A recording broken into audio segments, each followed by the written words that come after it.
If you've got a material, a raw material like this wool, and to be able to transform that into a beautiful, useful product is one of the most enlivening, invigorating and confidence-building things to do. Yeah, and then to be able to use your product at the end in your home.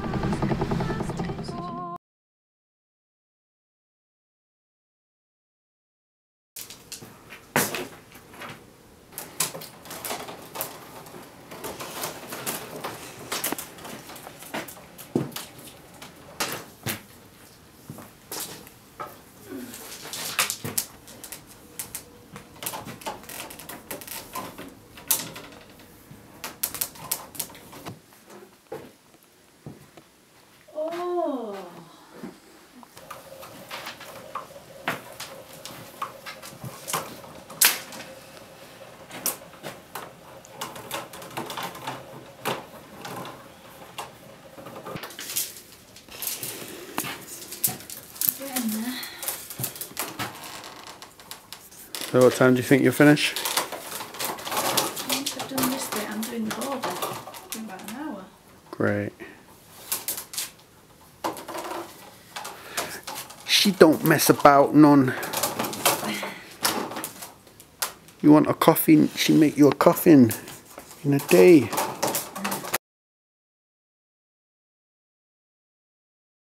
And I think it's something to do with this object we've got here. I'm getting a bit worried. It's not for me, is it?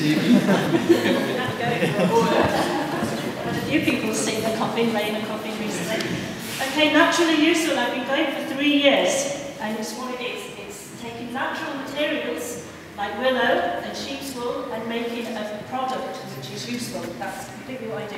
My passion is to go out into nature and gather up willow and produce something like this that can be useful to go shopping with it.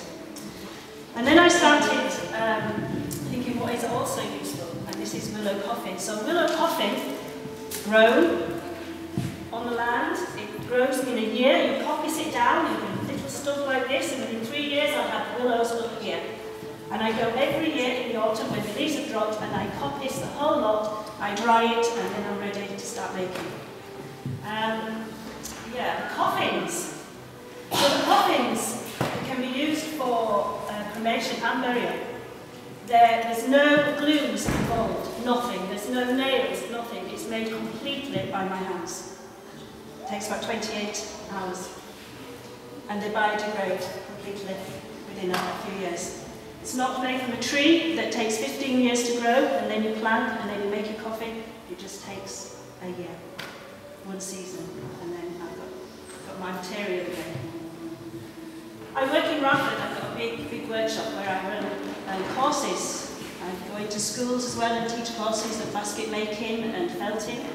Sheep's wool, local sheep's wool. I gather sheep's wool from the farms, and I can make huge felted pieces and take it to schools, and they do felted and make slippers and spinning, all kinds of things. So my main passion is just using the natural material that can be gathered locally. It's not bought, it's all local. Everything I use is all local, and that's my main emphasis.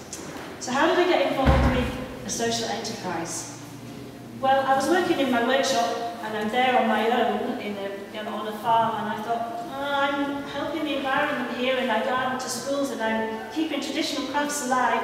I don't want to do this on my own. I was thinking, and then one day I bumped into Kim in Tesco's, and I was telling her what I was doing, and she said, you need to be in a social enterprise. I said, tell me about social enterprise. She told me about it, and I thought, do you know, Kim, I've been looking for Robin Hood for years. I'm a maverick at heart. I want to meet Robin Hood. Where is he? I've not met him yet, and I'm nearly 50 years old. And then Kim was telling me, and I went, for goodness sake, that's it. I've met Robin Hood, and I'm so happy. It's not this person, it's the group. It's a group of people working together for the people, and not having money in my own back pocket, but if it got money, I would go back in for the people. And that's where I've suddenly found my passion, and I'm so happy. And I've only been in it, 6 months, not very long, but I feel like I've been met, and I feel like I've met who I'm supposed to have met. It's great.